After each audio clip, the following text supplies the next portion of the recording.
The next session, which is instead focused on computational health. One of the trends that we observed over the last few years is more and more interest from our students into applications that are involved, the computational medicine in one way or another. Obviously, the presentation you've already seen is along the same lines, but I'll pass the microphone to Professor Alison Marsden, who many of you already know, but she is our bridge to the medical school. She's actually in ICME and in pediatrics, and she does extensive work in computational modeling of cardiovascular flows.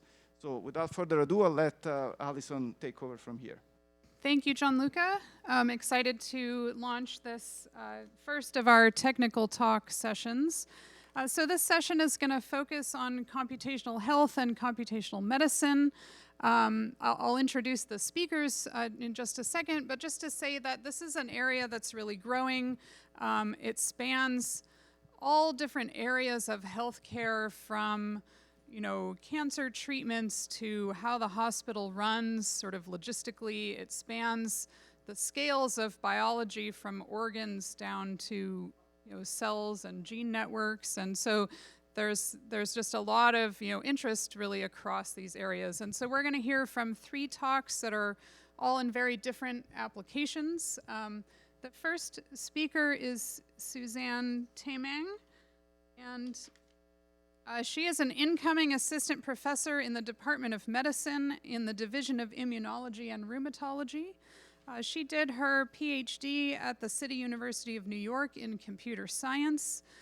She's recently been an instructor in the Department of Biomedical Data Science, and she's also an assistant director of the Stanford Center for Population Health Science.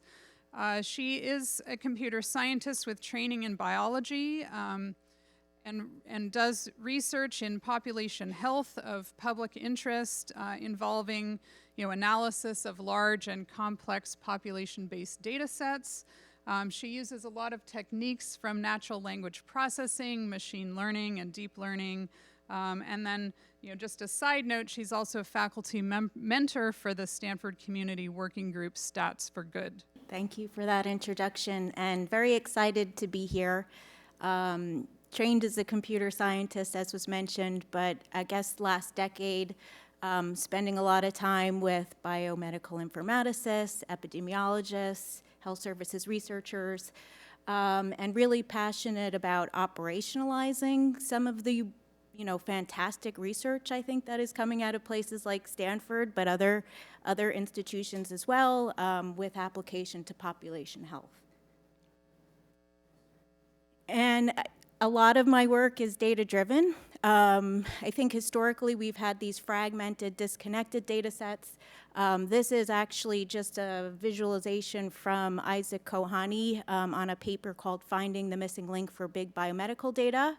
And it's really all about, if we really want to see these personalized care, really just reap the benefits of a lot of technological innovations, especially on the data side, it really does require us to create these rich profiles that are really enabling a lot of this work and making it just far more impactful. I'll mainly be talking about EMR data today, so that those are these blue highlighted regions, both unstructured and structured, prescriptions, diagnoses, reports, all of that. But also work a lot with registry data, especially in the US, but also in Denmark. They have fantastic repositories, and also have done work with more occupational data from employers, blogs, tweets, but more, on the CS side versus health applications. So I'm, again, I think really interested in these next generation informatics and AI approaches, integrating techniques like NLP and machine learning. Key questions I work on are patient outcomes in chronic disease, also mental health in chronic disease, and really just how can we monitor and measure these with nuanced approaches. These are just some of the data sets I work with, registries. I work very closely with the Department of Veterans Affairs, has a phenomenal EMR that's linked to various types of data. Also Stanford data, Danish registries. And really just, again, those are just some of the projects. I'll be highlighting one today, and these are just some of the research outputs. So, tools, risk stratification, information extraction, but also more recently frameworks for algorithmic bias within the context of opioid overdose. So I'll be talking about application in the VA data, really moving research into the production side within the Office of Mental Health and Suicide Prevention. This is a little old. It's really just a highlight of the volume of data in the VA. It's about 6 to 7 million individuals active each year. So, I like to think of it as, that's about the size of Denmark.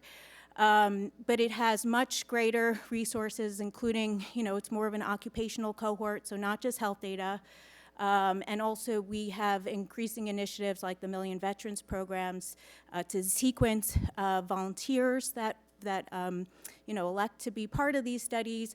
800,000 now, but even talk about extending this to 2 million at some point. So really phenomenal data sets for operations research, but also even looking at like biopathology of diseases and chronic disease.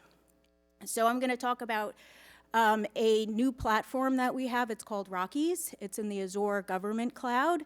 And it really is a place where can't really run natural language processing on many of our VA machines, more of our home metal and things like this, but we have been able to essentially run things in the cloud and create an environment where we can move them into production and really meeting the frontline needs of care each day. Just kind of highlighting, this is not one person or one lab, but it's a whole bunch of us. We span PhDs, people with no PhDs, more of the technologists, but the clinicians, also people just heavily embedded in operations, trainees, and we work with other government partners as well, so it's not just VA research, VA operations, a lot of government partners like the Department of Energy here, but also industry partners. So really exciting, complex, and many moving parts. This is our Rockies reference architecture. So I mentioned it is part of the Azure government cloud. My work is mainly on that right side. So there's a self-service analytics area where we have been setting up certain types of projects around, we do have real-world risk prediction models that are used every day within the VA for both overdose and suicide prevention. Also some applications in the cancer space, but supporting open source tools, various types of industry tools, whether they're catalogs or, different types of data engineering tools. And we use 2 test cases here for Rockies. It's now expanded to a few others, including long COVID. But the 2 first use cases were cancer care and mental health. So these are, I would say, the, very top priorities of the VA, if not the 2 top, at least for the Veterans Health Administration. So the first one is the cancer care, and really a lot of the work is done first in cancer care and being extended to mental health. But this system was already in place. It used some NLP components already, and it was really used to detect triage and longitudinal follow-up. It facilitates screening. It's been validated externally. Papers have been published on it. It's maintained by the VA in Connecticut. It's been in daily use since 2010, available nationally, but really just wanted to scale out certain aspects of NLP that had been implemented in the system in the past and sort of, floundered out and weren't really scaling. So here what we did, 2 key aspects of this platform, mainly around text classification and named entity recognition. So for the cancer care applications, it is only the radiology notes, which is a little easier than all of the notes. We also have really important to have data that's validated and high quality, both for benchmarking and for training models. This is really important because this is being used at the front line of care. So if clinicians find information that is erroneous, it really does, reduce trust in the system. It's hard to get people to adopt it.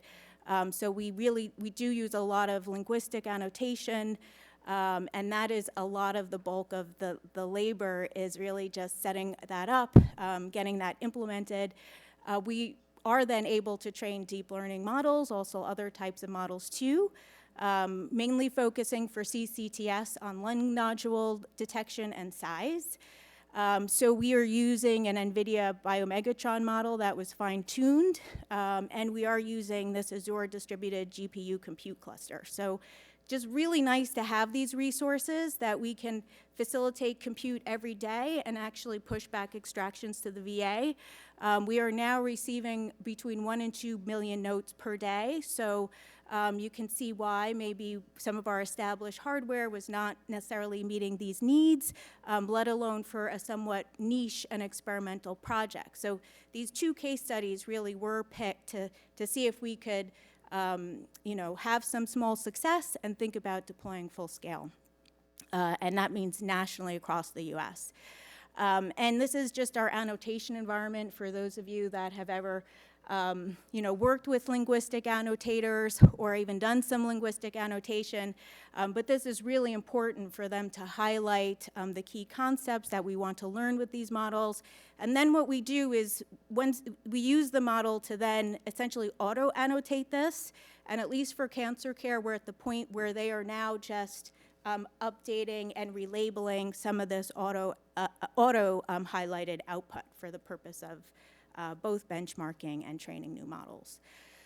So how do we move this into mental health and why? So, I mentioned we have these 2 models. They're used in VA operations every day. STORM is a stratification tool for opioid risk mitigation. It essentially, given 1 year prior data, will predict a patient's overdose risk in the next year. So it facilitates adherence with guidelines. It's also policy mandated. This model has been extended to the defense healthcare system, so more for our active duty. And it is certainly prone to some limitations, and some of that comes from vets that have been recently integrated into the VHA and a lack of data integration. But actually, the Rockies platform is very important for that too. Really allows us to share data with other government partners, with all of the checks in place that we need to have for sensitive data of this nature. We also have a ReachVet model for suicide prediction. And I'll just mention, both of these are well embedded within programs. It's not just a model that is presented to a clinician. So for example, this is STORM. The dashboard is a little, some of the, I think, visual and GUI interface of this could use work, but full of information that the clinicians even, drove into putting there. But on the left side, you do see information about the patient's risk, contributing factors to their risk, possible mitigation strategies, some of which they're on, some of which they are not, and also information about a patient's care team. So these also trigger individuals that are in the top 1 to 5% of risk here for opioid overdose. They are mandated to see this interdisciplinary case review, so it's really a model that's paired with an intervention and also a workflow process around that. And this has actually been shown. It's been actually had 2 randomized trials in which this model was evaluated. But in a nutshell, this dashboard really does help in terms of reducing all-cause mortality, and they've actually been able to demonstrate this, some of my colleagues, based within a 4-month follow-up. And it does, estimates are around saving 180 lives within 4 months of these clinical case reviews. I just mentioned the clinical case reviews, so I'll just skip over that one. And ReachVet is more of this, it's a very focused suicide prevention program. So STORM is a little bit broader cast. We like to think of it as a number of bad mental health outcomes happening. ReachVet is a dedicated initiative, also using machine learning prediction models. And it has a care coordinators across the country that facilitate its use. This is the ReachVet dashboard. So how can we improve these types of models with machine learning and other types of computational tools? So actually, state-of-the-art prediction models for suicide still do just slightly better than chance, decades of research behind them. They're mainly operating, though, on clinical data, so diagnoses and counter data, whereas state-of-the-art suicide theory points to many other different things driving it, like burdensomeness, psychological pain. So these are not captured well in structured data. So what we've been doing is focusing on abstracting these from natural language processing for the mental health component here. And it may possibly improve prediction. It also has a really important place in social prescribing. So many of these more social factors and behavioral factors may be a little less proximal to an event than, say, a recent ED visit or maybe, a higher dose of opioids. Certainly, though, a lot of evidence to point to their, modifying risk and outcomes. And the VA is more of a care system where there is some social prescribing interventions. So they do have a large place in this. This is really the portal where subject matter experts go to learn. These are our annotation team.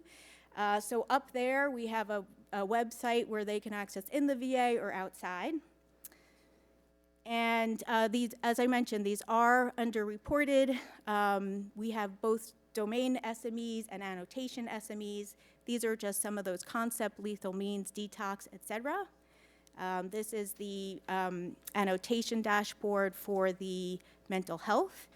And then just to get to some results, so we are actually doing really well on the CCTS side. A number of these for lung RADs, essentially the lung nodules and the size have been moved into production and are used within CCTS.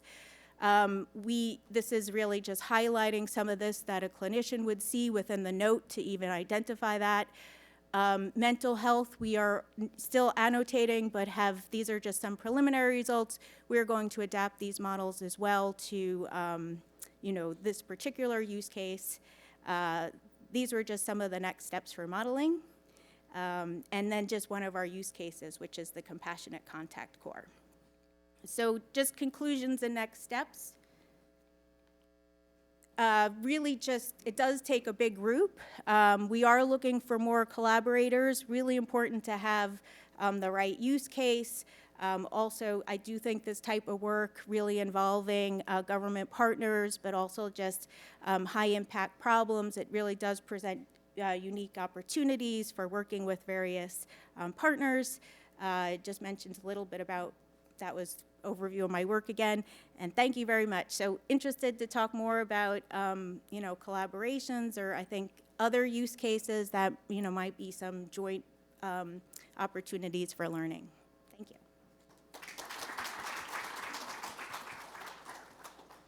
you. Thank you, Dr. Tamang. We're going to save the questions for the panel at the end. So I'm going to go ahead and introduce our next speaker. So next we're gonna move from population health to precision medicine in cancer, and we're gonna hear from Aaron Newman. Aaron is an assistant professor in the biomedical data science department. He did his PhD at UC Santa Barbara in biomolecular science and engineering. He has recently been selected as a Chan Zuckerberg BioHub investigator and has also received a Baxter Faculty Scholar Award and a K99 Pathway to Independence Award from the NIH. And he works on computational experimental methods to study cellular organization in complex tissues, as well as diversity and clinical significance of tumor cell subsets, and then a range of data science tools involving hierarchies and elements underlying tumor initiation and progression. Great. Thanks so much for the nice introduction. I'm delighted to be here. So given for the sake of time, I'm not going to have a chance to go over the nuts and bolts of the methods that we've developed in the lab. But in this lightning talk, I'd like to give, kind of motivate machine learning and genomics in the context of cancer and why precision cancer medicine is important. And then I'll also tell you about some of our work that I hope can exemplify how these methods can really facilitate translational cancer research. So I'm sure you're all very familiar with DeepMind and their kind of groundbreaking innovations in artificial intelligence. It will change everything was a headline from related to a recent Nature paper where DeepMind developed a neural network that used a transformer technology to essentially predict the three-dimensional structure of proteins and applied it to the human proteome and essentially came up with protein structures for almost all human proteins. Now, why is this such a big deal? This is one of the most important problems in biology, one of the most difficult problems in biology. And if you compare the performance of a deep learning approach with their technique called AlphaFold 2 compared to their previous iteration as well as competing methods, it's just no comparison. So, Forbes hailed this as, the greatest advance in artificial intelligence, maybe not, but clearly a huge step forward. So this demonstrates how, machine learning, artificial intelligence can really take us, leaps and bounds forward in biology beyond what we could have achieved previously. So we're interested in cancer in the lab. Cancer is the second leading cause of death in the United States and worldwide. It's an incredibly daunting problem, a health problem and also a technological challenge and biological challenge. So why is it so difficult? So cancer is a disease of the genome. It leads to unrestricted proliferation and dissemination of cells in the body. It's caused by mutations. So you can see in this karyotype plot on the left, you have a normal, diploid, two haploid and chromosomes for each chromosome. And on the right, you have the most famous cell line, the HeLa cell line, which shows, massive structural alterations. Every tumor is different. So this really complicates the efforts to define strong targets that could be used for cancer therapy that would work across, large populations of people that have cancer.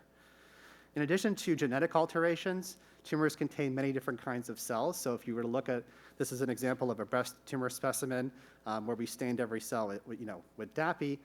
This is a misleading portrait of cellular heterogeneity because it looks like all cells are the same, but that's not the case. If you stain the cancer cells with cytokeratin, you can see that, in fact, there are other cells as well. Some of them are infiltrating cells from the immune system called myeloid cells. Others are lymphoid cells in the immune system, as well as non-immune stromal elements. So it's a very complex system of different cell types that create an ecosystem in cancer, and understanding how all of those pieces come together to shape clinical outcomes is a critical challenge in the field, and is something that we focus on in the lab. So why cancer genomics? So there are many different scales of complexity that we have to understand. Genomics is an unbiased, systems level approach to try to gain information at molecular, cellular, histological levels, also integration of many different types of data. These days, there are methods to understand single cell composition, spatial architecture in tumors, and so genomics really helps us to overcome this inordinate complexity and scale that just not amenable to standard experimental biology. And why precision cancer medicine? So this plot illustrates the typical timeline of cancer therapy development. Starts with drug discovery and preclinical studies, which typically take 3 to 6 years, followed by clinical trials, which take another 6 to 7 years before the drug can hit the market. So also shown as this funnel, which symbolizes the fact that for every single approved drug, hundreds of thousands are going to fail. And so for each candidate drug, the entire process takes a decade to 15 plus years at a median price of $650 million.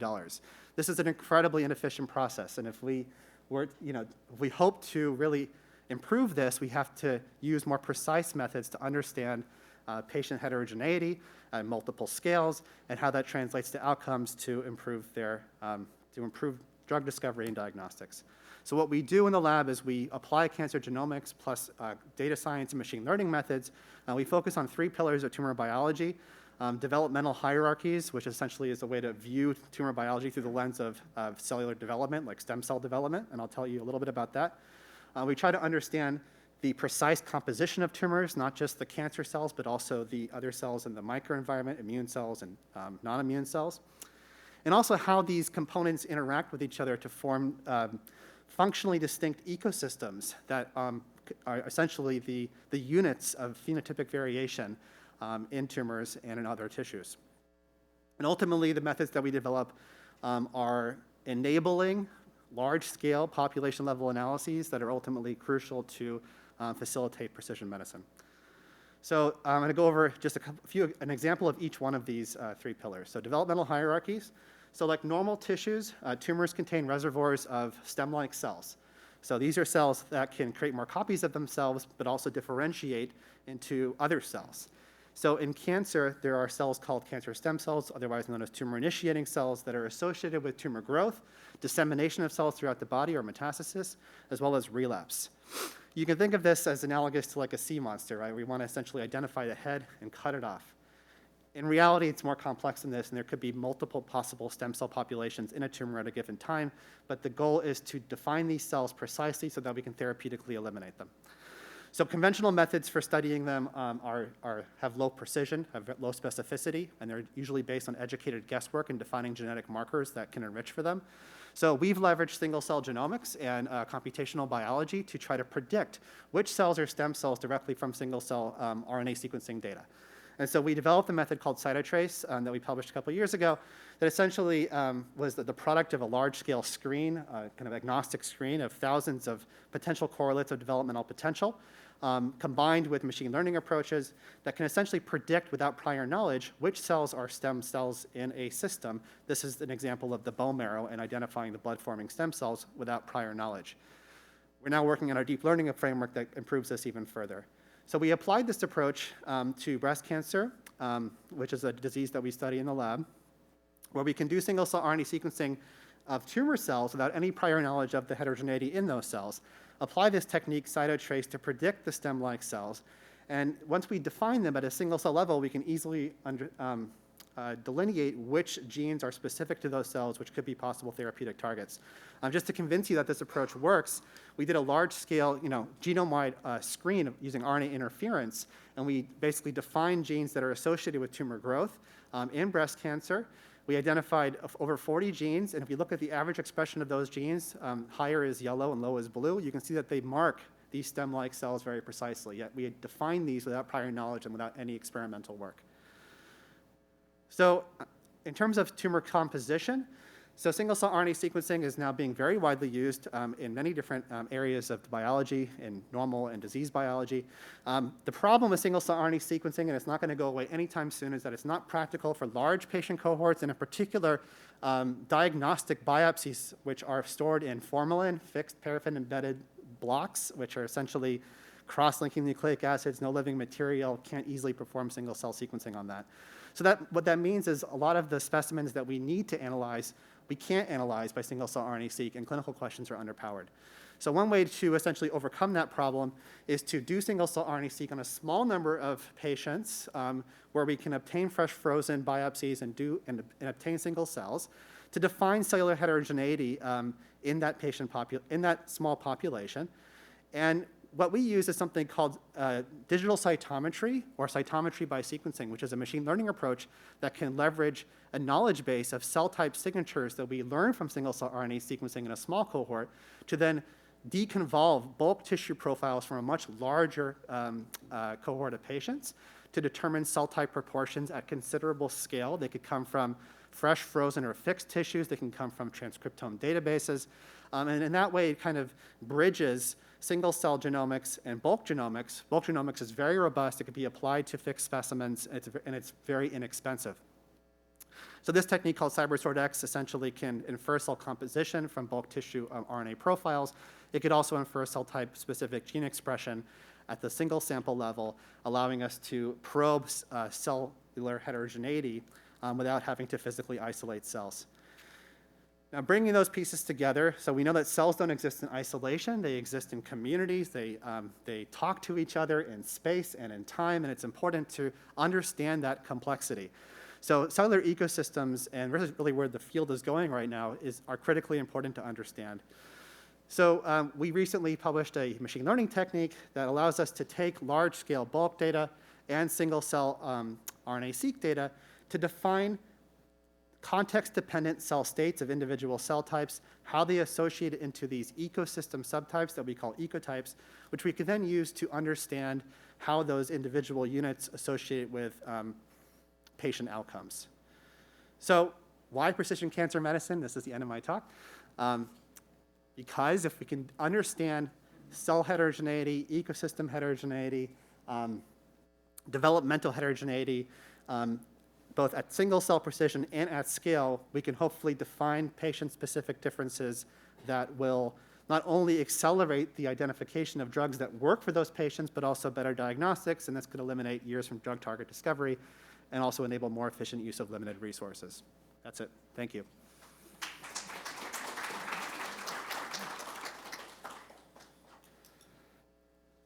Thank you, Aaron. So once again, we're going to save questions for the panel at the end, and I'm going to go ahead and introduce our third speaker. So Olivier, if you want to come up here. So our final speaker of this session is Olivia Guevara. He's an associate professor of medicine in biomedical informatics research and biomedical data science. He did his PhD in bioinformatics at the University of Leuven in Belgium. He's also been recently a faculty fellow at the Stanford Center at Peking University. And his lab focuses on meta-learning for oncology, as well as methods for biomedical data fusion, which I think he's going to talk about today. And also, interestingly, did some work on AI and COVID-19 and other topics. So Olivier, go ahead. Thanks. Great, thank you.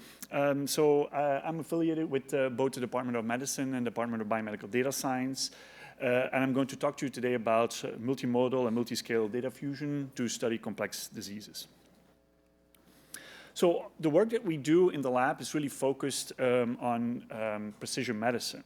And before I continue, I want to have a definition for you what we understand as precision medicine. So first of all, we define this as how to optimize treatment of a specific subset of patients using biomarkers. The original work in precision medicine, and a lot of work in precision medicine, is really focused on molecular biomarkers, such as genetic biomarkers. And here are a few examples. For example, there are commercial tests available right now, such as gene expression assays that can distinguish thyroid nodules between benign and malignant. There are gene expression assays available to help determine treatment for breast cancer patients, and methylation assays that help diagnose colorectal cancer. And the goal really here is to accurately assign treatment to patients. And I hope I don't have to convince you that biomarkers are needed for this accurate treatment assessment. And there's also still a lot of unsolved problems and unsolved medical challenges where biomarkers are urgently needed. For example, in glioma, the most common brain tumor in adults, there's a need to distinguish pseudo-progression versus real progression. In neurodegenerative diseases, we need more biomarkers that can distinguish mild cognitive impairment from Alzheimer's disease, and so on. However, what we argue is that molecular biomarkers might not be enough to help diagnose these complex diseases. And we want to make the case that we want to look at all data that we can collect from patients and that are routinely collected in clinical care, including clinical and image data. And the reason that this is now possible is thanks to advances in quantitative image analysis and in AI and machine learning in general, which have essentially allowed us now to analyze whole slide images in pathology and radiographic images in radiology at scale. So there's a huge need now to develop models that can efficiently integrate this multimodal and multiscale data. So what do I mean with multiscale data? Essentially, data that characterizes molecules, cells, tissues, and also the patient as a whole. For molecules, there's techniques that Aaron already talked about. There's molecular techniques such as DNA and RNA sequencing. For cells, we have technologies such as whole slide imaging, immunohistochemistry, and codecs. And for tissues, we can use radiographic imaging data, which gives us anatomical structure, volume of a whole tissue, like a brain or a liver. And what is the rationale for integrating these different types of data? Well, we believe that these multi-scale technologies, or combining data at all these different levels, essentially allows us to sample heterogeneity of these diseases in different ways. Molecular data gives us essentially deep detail of one piece of tissue, gives us cellular heterogeneity, or even the single cell. Immunohistochemistry or digital pathology gives us a slice of tissue, and there we can study the tissue architecture, the cellular environment, and so on. And then radiographic images, such as PET, CT, or MR images, they give us 3D information of the tissue. It's lower resolution data, but it gives us the tissue as a whole. So there's a huge opportunity to combine all these different types of data and to study synergy. So today, I'm going to give you a brief intro in sort of 3 topics that we are focusing on in the lab. And these are data representation, data fusion, and then finally interpretation and visualization. So first, with data representation, what do I mean with that? Essentially, how are we going to represent all these different data modalities that have very different properties? So how are we going to extract features, or how are we going to learn embeddings representing all these different types of data? So what are the main data types in biomedicine? I've already mentioned them, but here are they again. So we have a lot of clinical data, like patient notes, diagnoses, labs. There's also multi-omics data, DNA and RNA sequencing, and so on. We have lots of imaging data, such as radiographic images, CT and MR images, cellular images from digital pathology, and potentially medical photographs. So how are we going to represent all these different types of data? And I'm going to give you one example for imaging. In medical imaging, there's lots of different types of images. So radiographic images, they are multimodal and they are 3D. So it's very important to understand these properties. In pathology, we have very high resolution images, but they are 2D. And then finally, medical photographs are most similar to natural photographs. And you can imagine that these types of images and these properties will also determine how we're going to model them using, for example, deep learning or machine learning. So in traditional imaging techniques, we can use computer vision, or we can extract predefined features, such as in the field of radiomics. And we can also, of course, use more recent methods from deep learning, such as convolutional neural networks, autoencoders, and LSTMs. And in imaging, tasks or problems that we are trying to solve are often focused either on segmentation or classification of these images. And here's an example. So we are working on modeling lung cancer patients using their CT images and developed variational autoencoders that then essentially embed these images into a lower dimensional representation, and then we can use that for a downstream task, for example, predicting survival. And the reason why we're developing these variational autoencoders is because we want to define this problem as an unsupervised problem, such that we can then also use it for other tasks, such as disease progression or other tasks that you haven't thought about yet. And this approach is also generalizable to other areas. We can also use it, for example, to embed the brain using brain MRIs or livers and so on. And here's an example. So we've trained a model, a variational autoencoder, on lung CT imaging data, where we're optimizing these 3 metrics: the structural similarity index, the peak signal to noise ratio, and mean square error. And here are some images, some lung CT images. I hope you can see them. And these are the real images.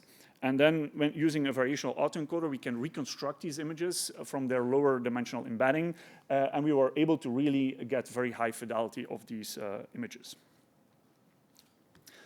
Next, another topic that we focus on in the lab is data fusion. And we're really looking at different types of data fusion, early versus late data fusion, supervised and unsupervised data fusion, to combine all these different types of sources of data. So as I've already mentioned, so we often have very different types of data. We have, for example, genomic data, which are typically large vectors of potentially highly correlated features, for example, gene expression. In digital pathology, we have 2D images that are very large and that we cannot fit into a GPU, for example.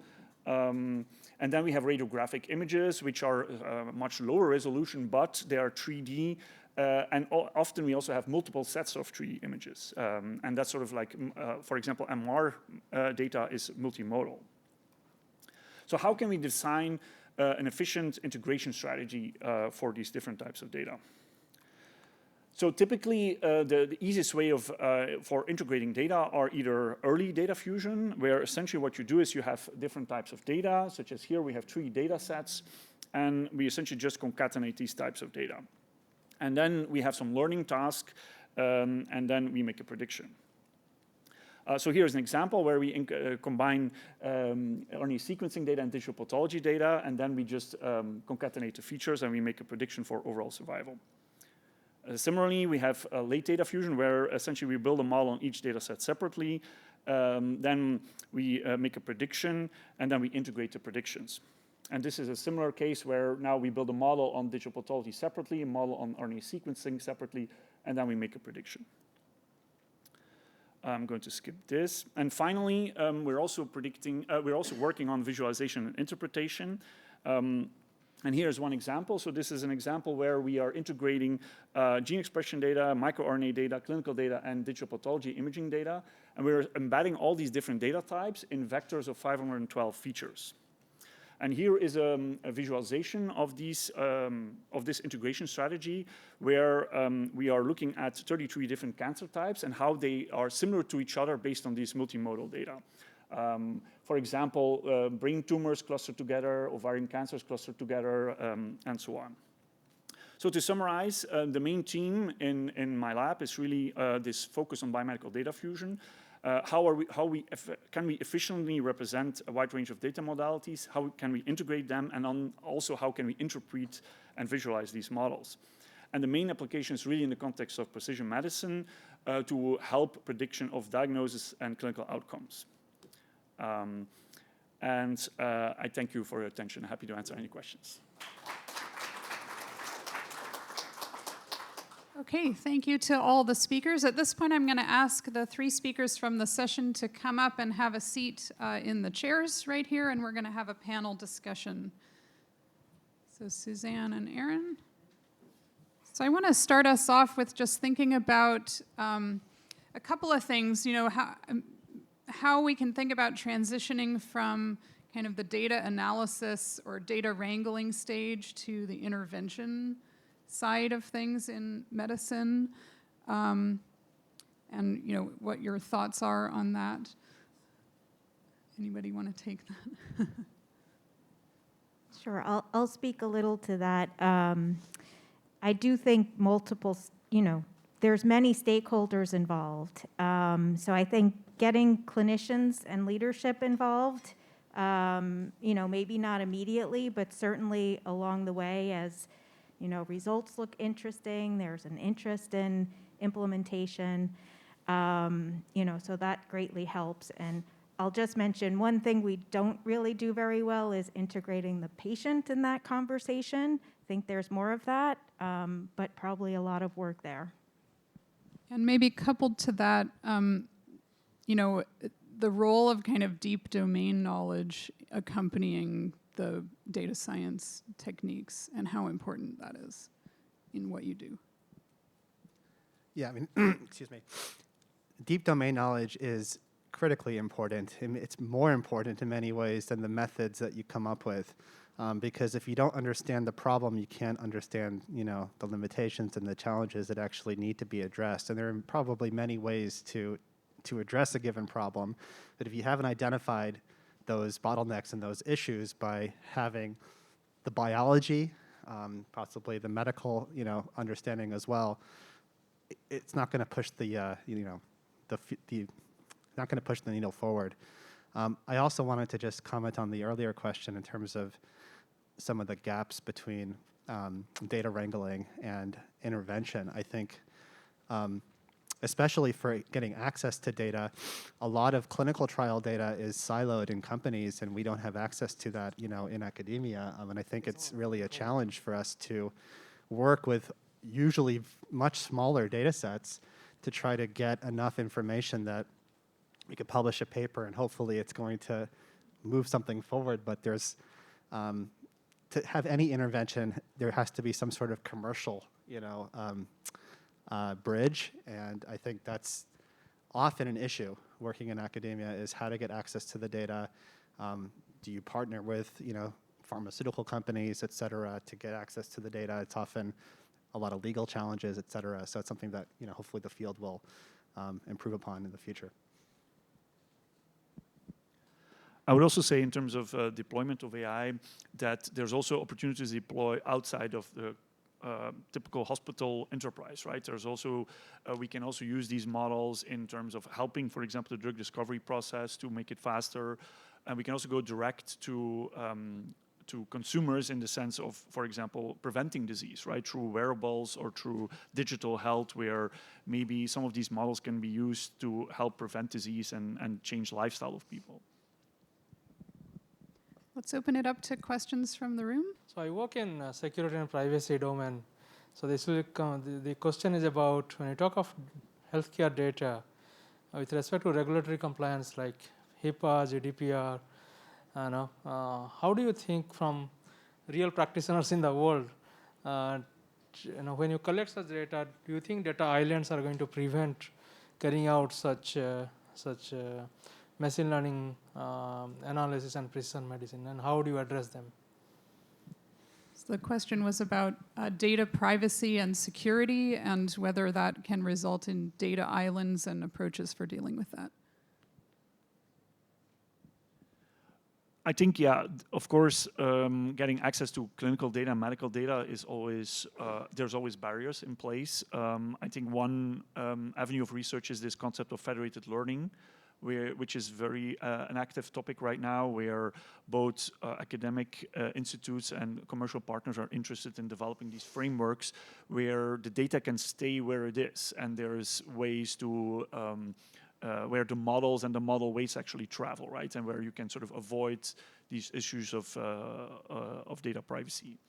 I could just add to that too. I don't think you need, for many of the early stage work, you don't need, I think de-identified data works very well. So I think there's a time at which you need to move to richer, higher resolution data and do more linkages.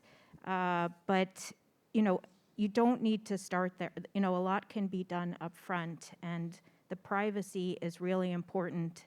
And I think that's one area where we're not involving the patient, so we should be a little bit more cognizant of that aspect. And in addition to the privacy area, what do you think are some of the unique challenges that arise in the biomedical or healthcare space that maybe folks in this room are encountering less often in tech industry or retail applications? What are sort of the unique challenges there?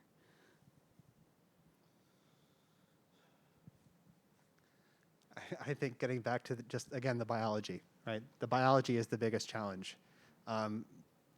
If you don't understand the system, if you don't have background in biology to interpret the data, there are just so many different ways that you could go in terms of moving forward. And I think having dual training, really taking it seriously to understand the biological domain is absolutely essential.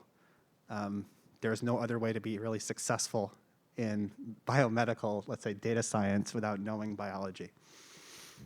And I would add to that the biology is not always accessible, right? So we need technologies to probe the patient, right? And some of these are less or more invasive, right? So you can't just unlimited measure things, right? So I think that's definitely something that's very different compared to other fields. There's a question in the back. Yep. Yeah, just really following on that question about, do I need to be a data scientist and a biologist? And is that realistic, I guess, is my question, because I completely agree.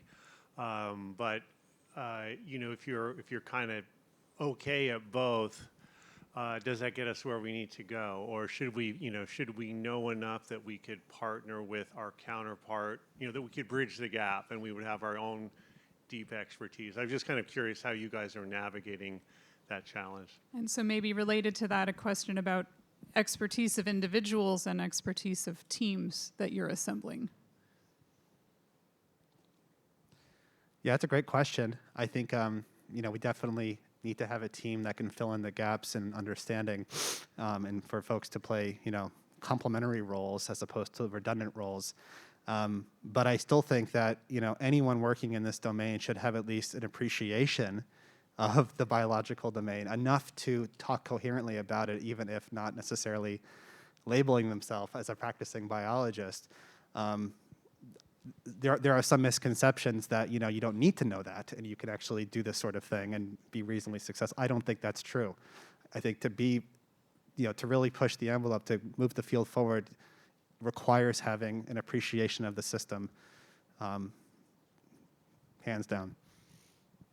But maybe building on that, so for people who have a background in data science, who are curious and willing to learn or interested in learning the biology, how big do you think those barriers are if somebody's... Yeah, not that big. Yeah. I think if you're motivated, jump in and learn it, yeah. So here? I would completely agree with that. And sometimes it is just getting passionate about a problem, and that will get you excited to kind of get the background and kind of just be humble about what you don't know too, and where others can fill in the gaps. There's a question over here. Yeah. Yeah, so I'm curious about, I guess, you obviously have this huge incentive to improve healthcare and health for individuals, but I imagine as academics, there are other incentives as far as, advancing your career, everything like that. I'm curious whether there have been situations where there's been any conflict between those incentives, like maybe, maybe I shouldn't share this new discovery because I could get scooped or something, even though maybe it could help people now, that kind of thing. Yeah, I mean, it's a great insight and question as well. I think, but that's true for any field, right, in academia. And to what extent do you disclose something new to everyone because you found it versus holding it back and making sure that you can get it published in the venue that you want, et cetera. But there's always strategy.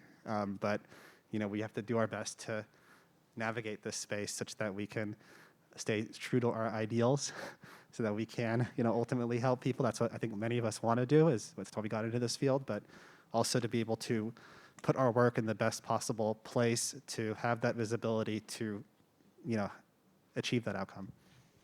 Maybe building on that, one obvious area is, contributions or importance of open source software and software sharing in the space. What's been your experience in either developing or using software tools? I would say also to the previous question that I think medicine has come already a long way with like preprint servers now that are more and more accepted, where people are now putting their publications really early. And I think you have seen that during COVID a lot, right? So that gives really early access to research results. And the field has been moving really into reproducible science, right, where software is available. I think there's a concept called FAIR, right, where essentially research studies need to be findable, accessible, interpretable, and reproducible. And this concept essentially is gaining a lot of traction. Also, the National Institutes of Health are using FAIR as a criterion to judge new proposals. So, and that gets also to making software available and making computational algorithms and machine learning in health to abide by these rules and these principles. Yeah.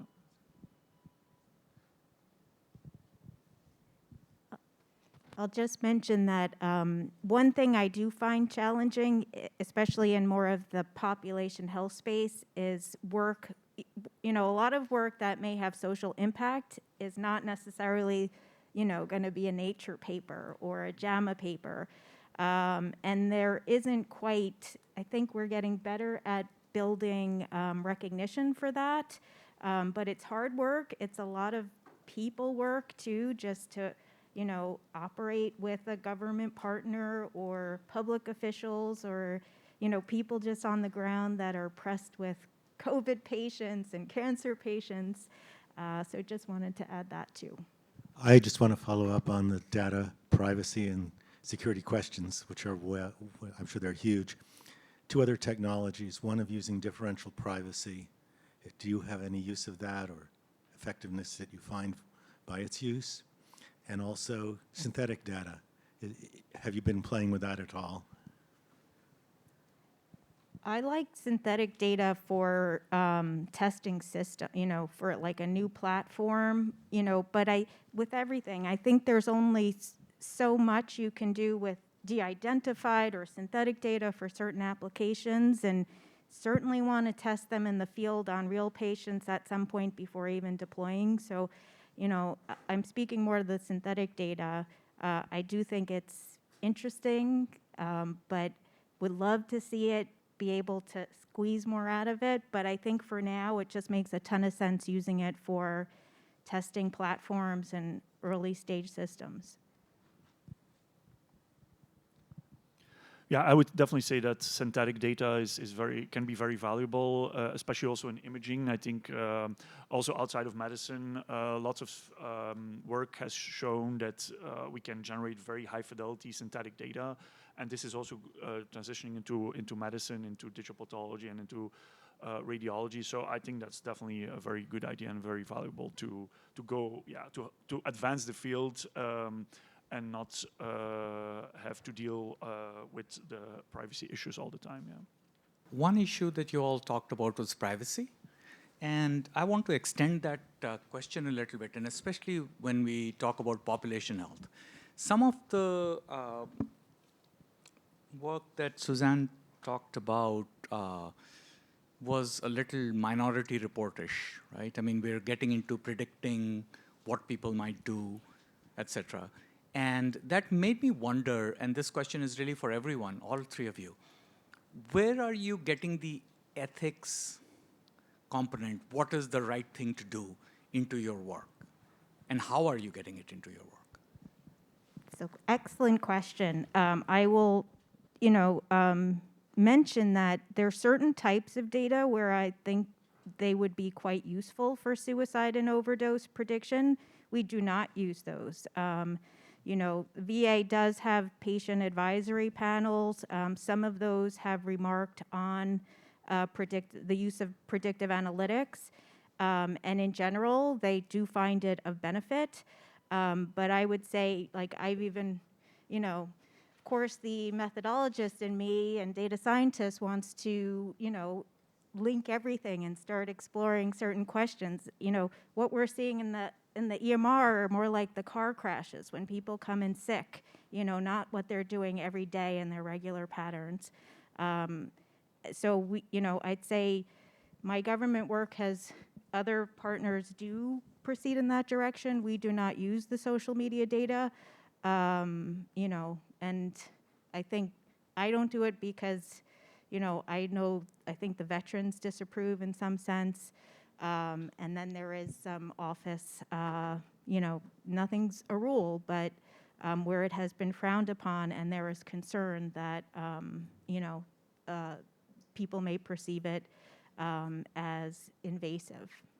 So for the NLP models, what do you think is the annotation amount, the scale of annotations that you require to actually deem the model that it's deployable or it's useful in production? So it depends, but I should say sometimes you don't need to train them on, rules and heuristics can work, certainly not for many concepts. We're usually annotating in batches of 1,000, so 1,000 annotations per entity. And then if we need more, it varies from concept to concept. Any other comments on the ethics aspect related to the genomics side of things? Is that something you consider on your teams, or particularly in terms of interventions? Well, to accept money from the NIH, we have to make sure that we address all ethical issues regarding patient privacy with genomic data, and this is just standard operating procedures. So generally speaking, it isn't a big issue for us. We don't work with EMR data. We don't work with hundreds of thousands or millions of patients. We work with smaller cohorts that are de-identified, where we have the metadata that we need to do inference between genomic features and clinical outcomes. But generally speaking, patient privacy has not been a major issue in our work. Just kind of maybe a related question, sort of last mile. Let's say we've come up with something that we think is good and we're ready to have it transition to clinical practice.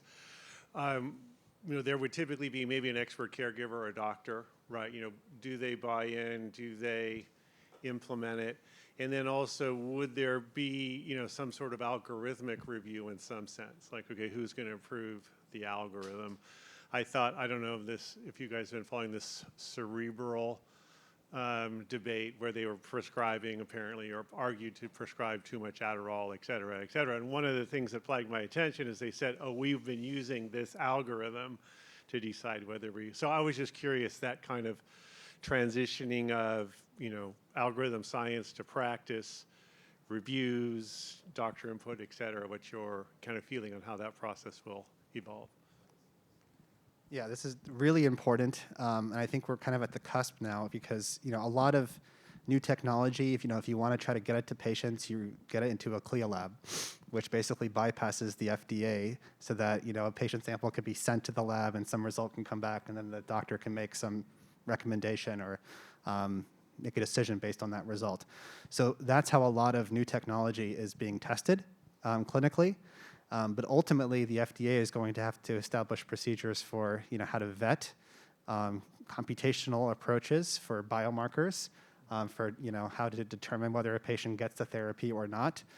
There are very few examples of this so far. There are very few examples even of genomics yet actually having been approved FDA, but it's coming. It's in the pipeline, and there's a huge effort to do so. So I think we're really at the cusp right now of a lot of this. But right now, if you had something that you thought could benefit patients and you wanted to get it out there, the way to do that is through a CLIA lab. Yeah, I can make a comment on that. There's a company in the cardiovascular simulation space called HeartFlow, and they're performing simulations to diagnose coronary artery disease severity. And they had to go through extensive code reviews through their FDA approval process, quality assurance.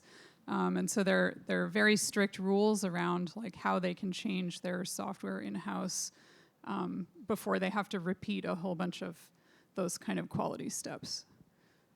So I'm part of an it's an Army study on trauma prediction device, and they are going through the process of the software as a medical device process. Number of validations on various types of data sets still ongoing. Think that does, certainly not perfect. But I just want to point out there's a difference between having a good model, even if you know that it does what it intends to do. You kind of let it loose in the wild and people take it on. They make, doesn't quite fit their population, so they change it, make little tinkerings.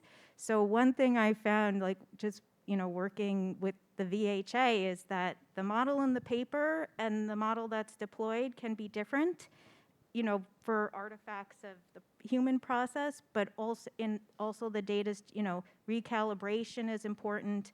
Models are dynamic. They're not, they shouldn't be static. And if it's one model for 2 years, 5 years, 10 years, we're not even really starting to pick that apart now, though. Although I do think the work on model fairness and bias is getting us in that direction. Okay, I think we're going to wrap things up, and I would like to thank everybody for your insightful questions and the panelists for the great discussion. And I'm going to hand things back over to Gianluca now. Thanks, everybody.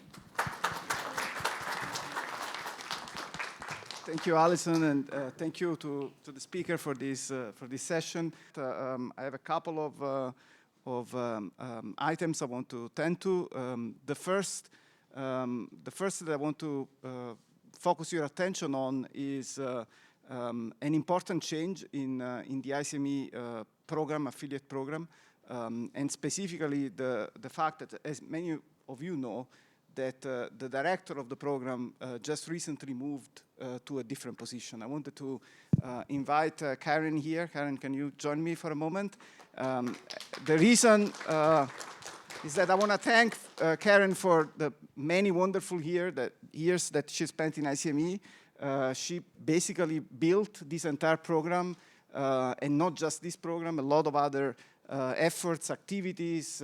She's an incredible powerhouse of ideas, and she has been a fantastic drive for ICME to grow into a real open community connected to the outside.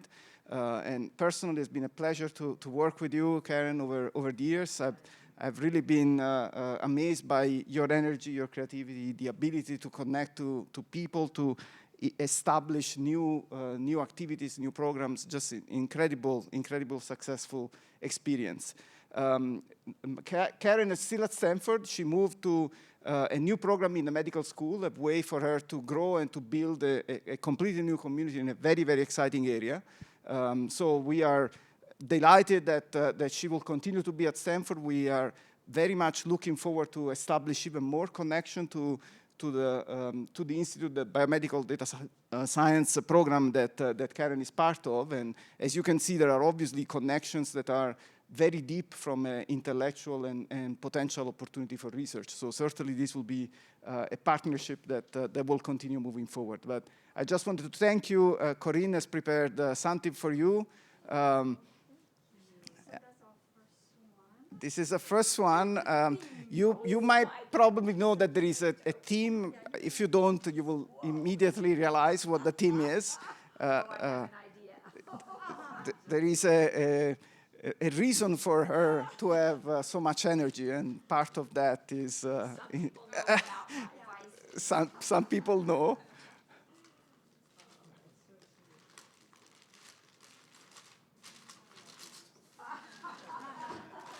Yes, that's the fuel. And just to keep it in theme, we also thought of something a little more sophisticated. It's same theme, and I guess is a balance between French and Italian wine, obviously coming from the two of us. So I'm not sure if, I don't want to put you on the spot. I don't know if you want to say something, but in general, I just want to thank Karen again for all the amazing years that we've had with ICME, and on behalf of everybody in ICME, including all the students, faculty, and so on. It's been really fantastic. Thank you. Thank you for everything. Thank you.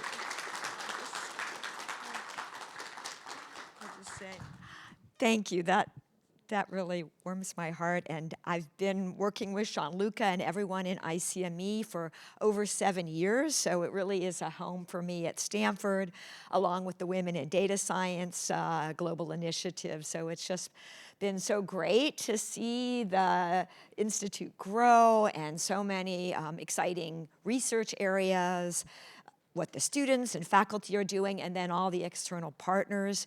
I'm not far away. I'm just down the road in the School of Medicine now. We have fabulous faculty over there, some who spoke this morning, and we're really trying to foster that greater collaboration. A number of ICME students are working already with the Department of Biomedical Data Science and vice versa, so I hope that continues. And for all the external partners, I hope also we can find ways to really have that collaboration across the groups, because it just is such a rich interdisciplinary area, and it's just exciting to see how it's growing right now and all the impact that it's having in so many industries and government and around the world. So thank you from the bottom of my heart, and just looking forward to more collaboration. Absolutely. So welcome. You're welcome. Thank you. And just before you go, I wanted to also mention that we have worked very hard to establish continuation for the program, and I want to announce that we have a new person that is joining the directorship of the program very, very soon, in just a few weeks. He's actually here. Sanjay, maybe do you want to come for a moment? I just want to introduce you. Sanjay Sahgal is going to be joining Stanford in the next few weeks, as I mentioned. And Sanjay comes with great experience both from the industry, sort of as an executive in Silicon Valley, but also as a lecturer in academia, most recently at UC Davis in the business school.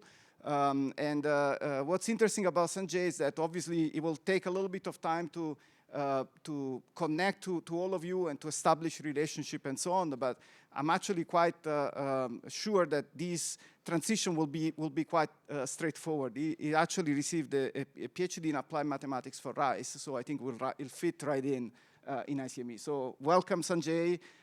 This is it's not really a transition, it's a team that is growing the way I see it. I think Karen is still here with us and very, very close, and we hope that with Sanjay and with ICME we can actually grow even more in these connections. Again, thanks to Karen, welcome to Sanjay, and please reach out if you have any questions, and we'll make sure to make these connections in the next few weeks as soon as Sanjay is here. Okay? Thank you.